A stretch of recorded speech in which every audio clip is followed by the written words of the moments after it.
Hey, welcome back to Nifty Notions. I'm Andrew, And I'm Jason. and today Jason has something quite interesting for us. So what is your question today, Jason? Well, Andrew, I always like coming up with things that really bamboozle you and surprise you. I've got a quirky answer. Which you do quite often. I do. Thank you for that. And my question today for you is the following. Yeah. Where was the first shot fired of the First World War? Well, knowing you, there's going to be, it's not going to be the obvious answer. And I think the obvious answer probably lies in Sarajevo. Sarajevo? I would think that's the obvious answer. And I would suggest if I can remember the date, I can't remember the day specifically, but I think it was June 1914, and Franz Ferdinand was assassinated. Was that correct? Was that it? Well, it wasn't, but your memory is correct in terms of Archduke Franz Ferdinand being assassinated in Sarajevo, as you said, on June the 28th, 1914. Absolutely correct. And there was a shot fired, as you know, the assassination bullet. However, that doesn't count as the first shot fired because war had not been declared yet of World War One. Okay. That was a lead up to it, and an important one and a memorable one, a big milestone. But that wasn't until war was declared. War was declared 6 weeks later after everything escalated in Europe and the Balkans. Do I get a second guess? Okay, have a second guess. This will be a stab in the dark. I'm guessing somewhere in Europe, like Germany or France. How's that sound? That's also a good guess, and they did join the war. However, this is the really quirky answer. The first shot fired was not in Europe. The first shot fired of the First World War was not in Europe. Okay. So where does that leave you with that? Okay, well, let me see. The Germans had territory, I think, in Papua New Guinea. I didn't know that. Okay. Or is it, what is Irian Jaya now? Not Papua New Guinea. I think it was in the other side. I stand to be corrected on that, but I believe they had territory there. Where else were people active?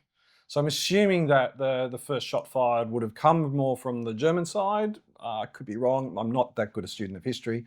But there's a possibility it might have been randomly in one of those territories, I'm thinking, but I have absolutely no idea. So enlighten me. Again, another logical conclusion. Love your guessing. If I'm correct. But you've actually hit one of the nails on the head there. Okay. It's when the UK joined the war, or Great Britain joined the war. Right. That was officially when World War One began, because there was enough people in to say that's a world war. So that was in August, in fact, August the 4th. And so it's like a couple of months later. Yes, exactly. Right. 6 weeks later in terms of, so Austro-Hungary declared war on Bosnia. The Russians were aligned with Bosnia. So Germany declared war on Russia. And then France was aligned with against Germany. So it declared war, escalated. And August the 4th at 11 p.m., in fact, the UK or Great Britain joins World War One by declaring war. So at that time, like your logic with the German territories, all UK territories are now included at war. So think about Canada and India and South Africa and Australia and New Zealand. Okay. So to narrow it down now in terms of where you're going with that, the first shot fired of the First World War was in the country we are now sitting in. Australia. Australia. It's bizarre, isn't it? Absolutely bizarre. How does the first shot of the First World War get fired in Australia? That's a good question, and it's a bizarre answer as well. So it was fired out of the port of Melbourne.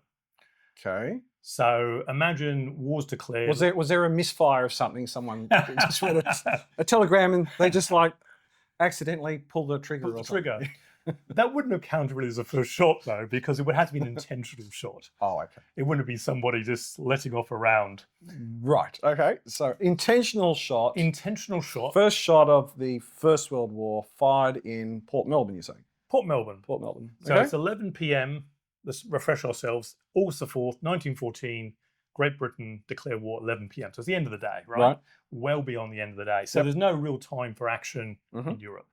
But it is 9 a.m. roughly in Melbourne. Right. And they receive information that Australia is now at war. Mm-hmm. So by total coincidence, there's a German steamer leaving the port of Melbourne. Right. It's called the SS Pfalz, P-F-A-L-Z. Mm-hmm.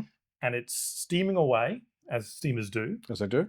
Out of the heads. And you remember Melbourne, of course, is a long port. So this is it's not a fast process. Not a 5-minute job. No, it takes, a couple of hours at least with a ship to get out of there. Exactly. And you'd imagine it's already left. Mm-hmm. War is declared. And the commander-in-chief of Melbourne has decided to ask Pfalz to surrender because it's now an enemy ship. Right. So initially at the ports, the port heads, the flags come out saying for Pfalz to turn around. So the German captain knows what's happened. War has been declared. So he's gone full steam ahead. Let's get out of the port. So we're out of Australian waters. However, the commander-in-chief says, if it's ignored the flags, let's fire a warning shot to mean that we will sink them if they don't turn around. So a shot is fired at the port. Right. Which goes across the bows of the steamer. And the German captain decides, I see what's going to happen, turns around and comes back to port. And that is officially the first shot fired of World War I. So what happened to the ship? So the ship comes back. The German... Right, so it's untouched. It didn't get damaged in this process. Damaged. It comes back to port. Yep. The German soldiers get arrested and they become prisoners of war in Australia. So the first Which would be a really cool way to become a prisoner of war in Australia before you've actually started That's anything. right, especially around happy hour. I mean, it'd be great. Although they might not have had a happy hour. No. And the German steamer is captured. It's now in Australian possession. And it gets refitted for purposes of carrying cargo around Australia as a working ship until much later than World War I or the end of it, it gets decommissioned. That's really interesting. So I would never have known that. Yes. Thank you for that, Jason. You're very welcome, Andrew. And that's it for this episode of Nifty Notions. If you've liked what you've seen, please give it a thumbs up and subscribe. It's free. And tell your friends about it. I'm Andrew. And I'm Jason. Thanks for watching.